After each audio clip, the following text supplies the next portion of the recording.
All right. Good morning, everyone, and welcome again to our Make Your Mark webinar.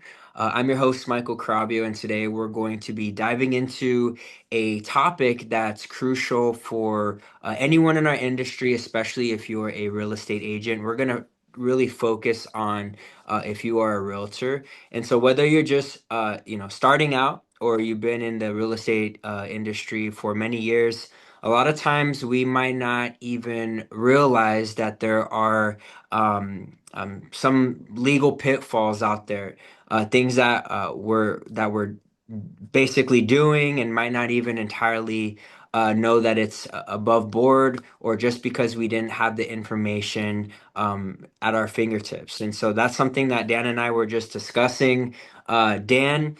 I'm bringing on Dan today, Dan Barberkoff. He's an experienced attorney who specializes in real estate law, and maybe he could dive in a little bit more to shed some more light on exactly what he does. But there are some potential pitfalls that you can fall into today or in our current market, and Dan's going to help us navigate that confidently. So, Dan, before we jump into our presentation today, could you please introduce yourself a little bit? Let everyone know how long you've been practicing and what has got you into the real estate industry. Sure. So thank you, Michael. I appreciate it. So I've been practicing in the real estate law sphere for about 20 to 25 years. The last 20 years has been exclusively in real estate, dealing with litigation, compliance, RESPA, uh, post-closing issues, title and underwriting, risk mitigation. So basically, pretty much all the ins and outs of both commercial and residential real estate in the Arizona area. I got into title and escrow in 2005. And just really enjoyed it. Most people in our industry kind of fall into it. It's not something they choose. It just kind of they know someone. In my case, someone brought something up on an airplane. I said, "Wow, that sounds interesting." Uh, you know, uh, so you get involved in this, and what we're going to go through today is some of the real challenges that you're going to start to see. A lot of challenges will arise when you get into trickier economies. So while these things have festered and there have been lawsuits, and we're going to go over some of those today, you're going to see some of these things more prevalent and things that apply to you, things that you may not get from your CE classes, and Mhm. even the NAR hotline. A lot of people will say, well, I call NAR. Well, understand who the client is for the hotline. It's not you. Right. It is the NAR. Pardon me, AAR. Pardon me. So their answers are going to be geared towards AAR, not towards you. Let me step up 1 second, okay? Give me 1 second. I apologize. I'm teaching class. Thank you guys for being on this call today. I know tomorrow's Thanksgiving, and so we were expecting a small attendance, but I know Dan's going to be providing a lot of important information for you guys. Go ahead, Dan. I was just going to Oh, chime sure. in while you're away. So, what does that mean for you when I say that AAR is the client? At the end of the day, attorneys cannot give tailored advice to someone that goes against their client.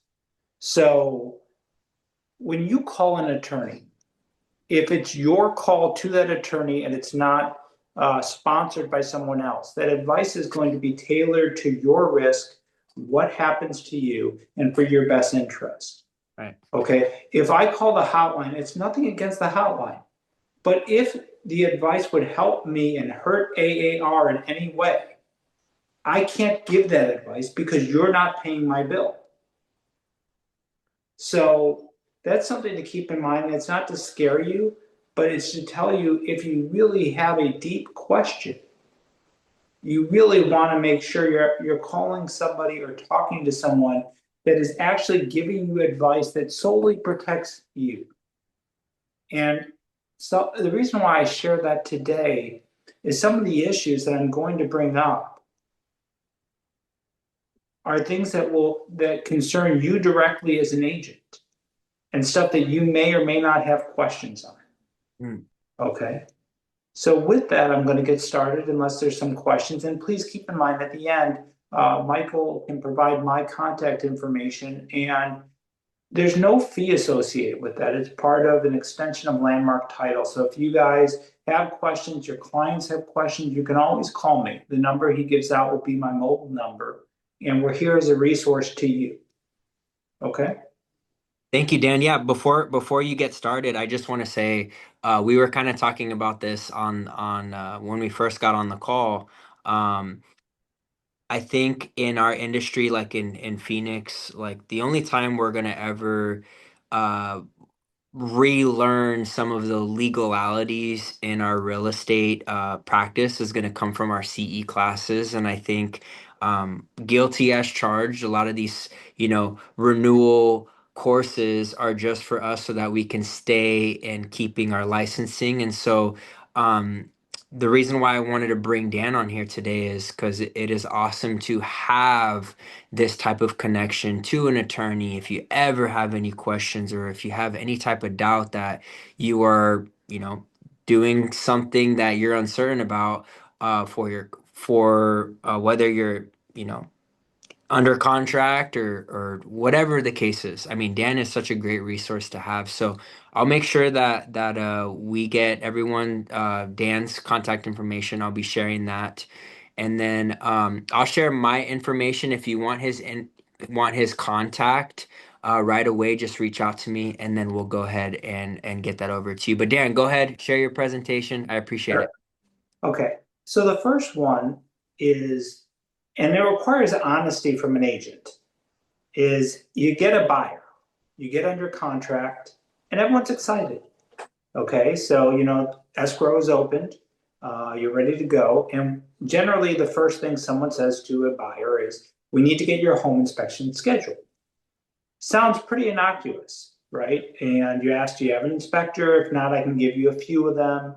And you give out your three home inspectors, and everyone, the ball's rolling until it's not. Okay, let's go over a few things. One, the contract, while it talks about home inspection, the general thing there is called due diligence. And so a lot of people say, well, what's the difference? The difference is what the home inspection does do and what it doesn't do. Within the home inspection, there's a disclaimer that basically says to many of them that they're not an expert in any one thing. They have general knowledge. And they also cap their liability at the cost of the home inspection, which is $400, $500, whatever that costs. Okay, so where's the liability there? The liability there is most major repairs are more than $400 or $500. Well, how does that liability turn on the real estate agent? How it turns on the agent is this. Did you go over what due diligence is and what type of inspection someone should have beyond a general home inspection? Did you go over having an AC person come out? Did you go over have a roofing expert come out? A plumber, foundation, all of these things. And generally the pushback I get from agents is, well, you don't know what the cost, like that's a lot of money. It's not about the money and it's not whether the person does it. It comes down to what is your recommendation? Did you recommend these types of inspections? Because think about this, in the beginning, we are all friends. But when these issues arise, the fingers get pointed. Does someone want to do a $5,000 roof repair? No, they're going to blame the home inspector, the real estate agent, their next door neighbor, anyone they can find to say, it is your fault. So I talk with agents and simply say, like many people will have a waiver for a home inspection if they don't want to have one because they're used to protecting themselves. Why would you not expand that waiver to the other inspections, which simply state, my agent went over these things with me and I'm choosing not to do them, and explaining to them what the risk is. Because the risk, and I understand that everyone is on a budget, but the risk outweighs the cost when issues arise, especially if you don't even bring it up. Right. Okay. There are currently at least 10 lawsuits going on right now about these very issues in Maricopa County because they're real. And generally, I'm the worst attorney there is. I hate lawsuits, and People say, but that's how you make money. And I said, I get it. That doesn't mean I like them. But the reality is, the and the claim is the agent never explained the risk. They never explained that the home inspection does not warrant these items. It's just a general inspection. And they never recommended that they have these individualized inspections. Okay. So, what do I tell agents to do? One, why not talk to some people who specialize in these things, roofers, AC, stuff like this? Because here's the thing, if someone does the inspection, who are they most likely going to use for service moving forward? Is that very inspector. So oftentimes you can negotiate down what the cost of inspection would be because you're building a relationship between them and your client. So sometimes even the price of these things can then become more attractive to a buyer on a budget. Okay. The other question people ask me is, well, why do I get blamed? Okay, there's two reasons why it falls back on the real estate agent. One is your role as a fiduciary, which means you have a heightened responsibility and knowledge than a buyer does, even if that buyer has bought and sold 20, 30 homes. And you have an obligation to understand the contract. Okay, many of you have taken CE classes on real estate contracts, so you understand what due diligence is and isn't, and you have an obligation to cover that with your client. So those two failures are why you get named. It doesn't make it right, it just means that you get named. And when I talk to agents about this, many of them say, well, I do that anyways. Okay. I probably bought and sold 7 homes, which isn't a lot, but I can tell you from my experience, I have never once had an agent recommend that to me. I've done it because I know, but when they're going over the contract as a buyer, they've never asked me that question. I've said, hey, I'm going to have these inspections. Is this a good day for someone to come out? So either I'm choosing the wrong agents or it really is as widespread as it seems. Because when I say there's 7 active lawsuits right now, that doesn't mean how many there have been in total, how many have been settled, how many have gone to judgment. That just means going on right now. That's what's going on. Are there any questions so far on this? On my end, there aren't any questions. Okay, perfect. Okay. The next one we're going to go over is E&O coverage. And that sounds really exciting. But one of the things you have to understand is what does it cover and what doesn't it? Most of us, when we take a listing, we're often asked to do things for a seller, minor things around the home to get the home ready for listing.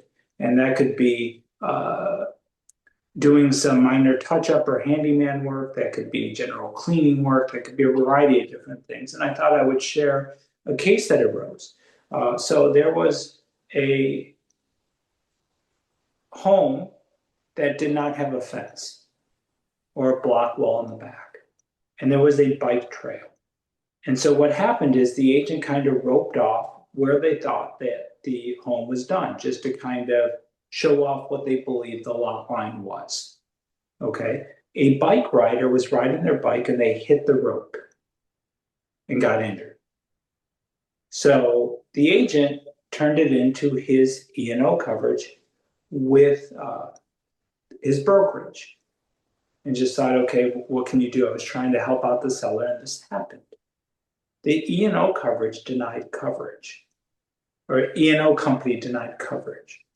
Does anyone have an idea why? Wasn't necessarily part of the property, right? It wasn't that it wasn't a part of the property. Think about it. It's errors and omissions. What that covers with errors and omissions is what they think the normal course and scope of your business is. What is your normal course and scope? It is listing a home. It is, you can make a mistake on forms. You can do a variety of different things. Okay. Your E&O coverage does not assume you're going to play handyman. Okay. So you went outside the scope of what they deemed they were covering. So why I share this story is it's not to tell you not to help your client. but it is to tell you that certain things that you do or don't do may or may not have coverage. And it's not so much that example, but think about if you are hanging a television, if you're painting. I had one where they were on a ladder hanging a television, and part of the stone fireplace fell and injured the worker. Okay. You really want to be careful on maintenance items. I generally tell people, even if you're handy, to refer it out to a handyman. Don't do the work yourself because even if the E&O covers it or something happens, are you going to get blamed more than you're going to be praised? Probably. Okay. Um, I would just have professionals do the work. Keep in mind in Arizona that handyman is only able to do work up to $400. Many handyman will tell you, oh, don't worry about it, whatever. If an injury or something happens, their insurance does not cover them.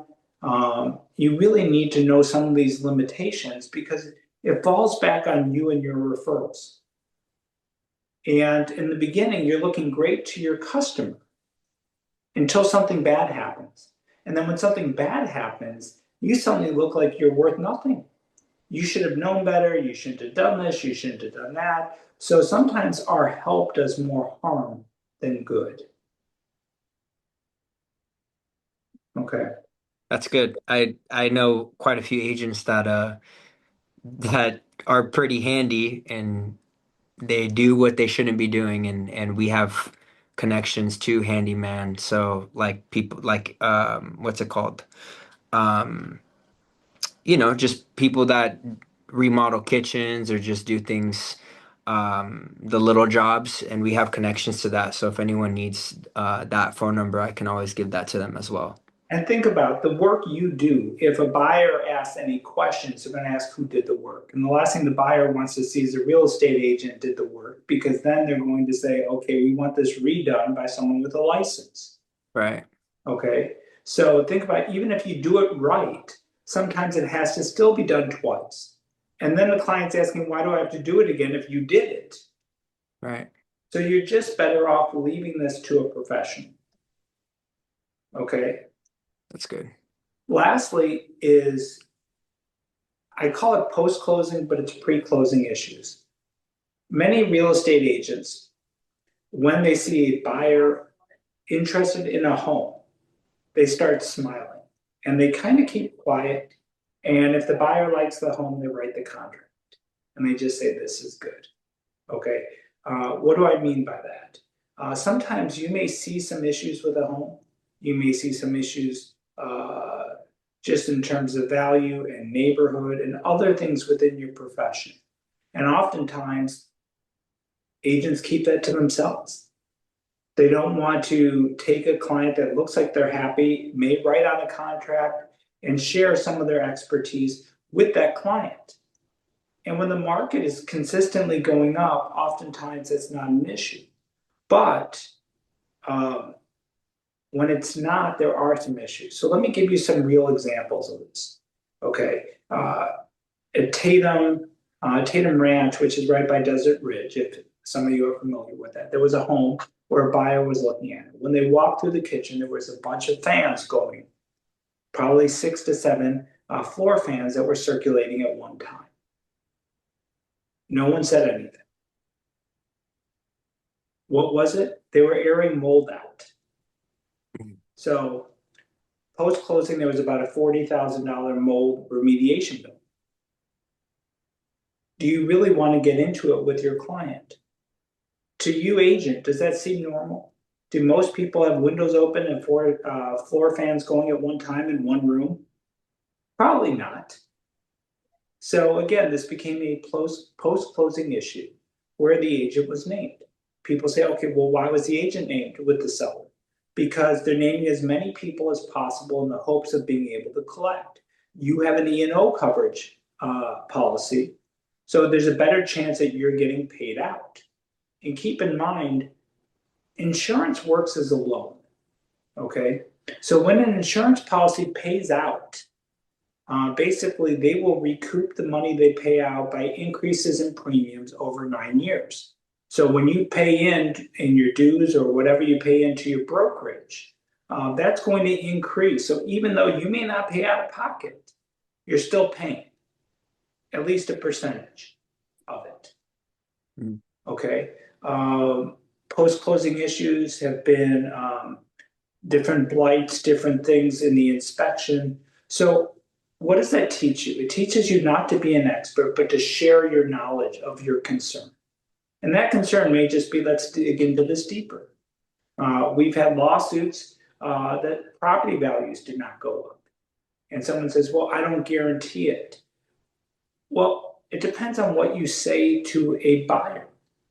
Okay, if you say historically this neighborhood has gone up X, can that be deemed to say that that's a good investment when homes are more and more being treated as commodities versus long-term investments? And now they start to parse your words, okay, and say, what do you think the buyer was asking?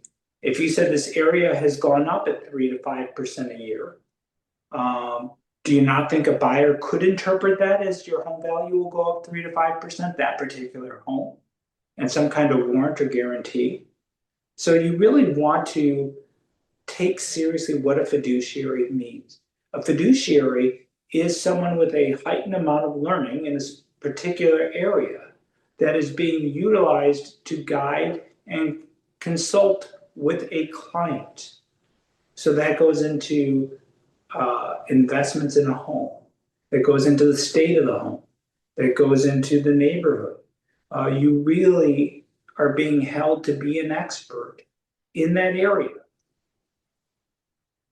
and you're going to be treated as such. And when you go into a bad economy, the only people that win in bad economies are criminal defense attorneys, morticians, and attorneys.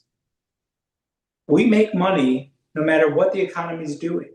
And lawsuits go up when people don't feel like things are working their way. Negative equity in a home. Did you tell me that this home is overpriced when I bid on the home? Did you tell me that I don't know if I would give them that value? Did you look at the last sales price? Did you look at why it's appreciated? What's gone into it? These are things that you need to start to learn.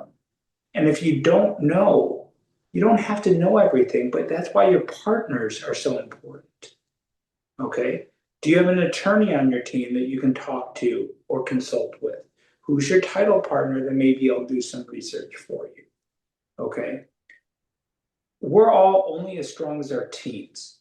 Anyone who relies on him or herself for everything is not doing any favors.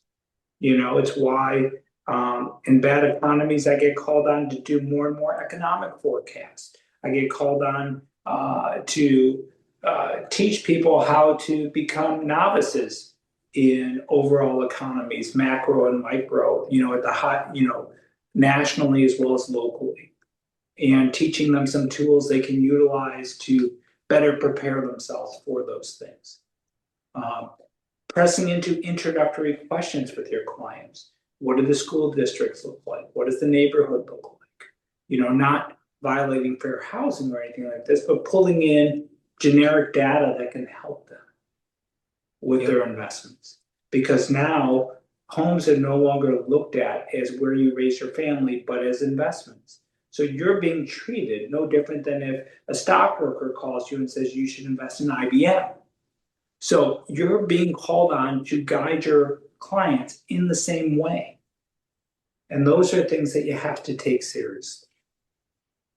And just a reminder that we have access to pool those types of that type of information for your clients. If you guys ever need it, reach out to myself or your business development manager, and we can always pull property profiles for that specific property that you're looking at. Especially if it's a listing, you definitely can set it up for success by getting that info and then being able to provide it to anyone that walks through the door. It's all pulled from data research and the systems that Landmark purchases. And so we're able to give that to you guys to provide it as a value to your clients that you're working with. And normally the last 5 minutes or so, and I don't know how many people we have on the call, I kind of open this up to just legal questions. because, as I said, on behalf of Landmark, I want to be a resource to you and your clients. And keep in mind, your clients may call with general legal questions that have nothing to do with real estate, and I'm available to them as well. Consultations have absolutely no fee associated with that. It is just an extension of Landmark and your partnership with Michael or whomever your sales rep might be, or escrow officer at Landmark Title.